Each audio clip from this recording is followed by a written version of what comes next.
endi ki kok? Lho, ki omahe sapa? Bingung aku ape mlaku ndi dikon minggat. Ya Allah Gusti, ya Allah Gusti. Terus minggatku ndi? Lungaku piye? Kacau iki.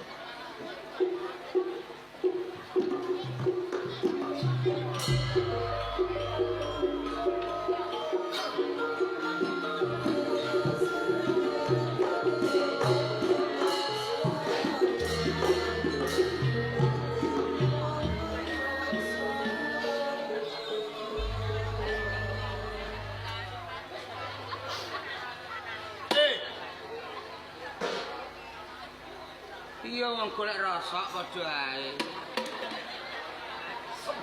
Sembrono. Aku iki anake ratu kok diarani wong golek rosok karepmu piye? Kowe iki apa ora nyawang aku, Aku mbok gebloloken. Wis tak ingetno ngono. Wah, cilaka ketemu bekakas sing kaya ngene iki cilaka. Bingung ah. Bekakas sakmene katoke sepira?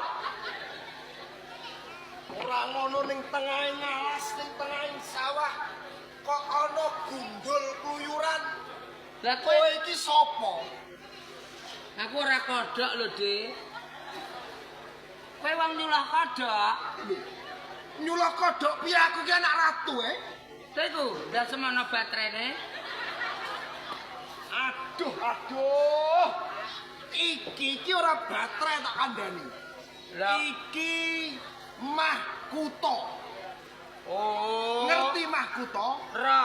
Apa? Loro mah digawa ning kutha. Oh, wong kocluk. Lah jare mahkota. Mahkota kuwi perhiasan. Digawe saka perhiasan. Sing tak gawe iki ya saka perhiasan, saka emas. Kok mbok arani wong golek rosok karepmu dhewe? Alah sing kandha mas sapa? Iki emas. Lah nek iku mas ora apa kowe ngetoprak. Kalau bodoli sithik-sithik. Oh alah wong goblok. Mote Iki kocape emas yo. Oh alah yo. Mas, Masya Allah. Alah. Iki emas. Ya, Yo ya. aja sembrono karo anak ratu. Kowe kok ngarani aku wong golek rosok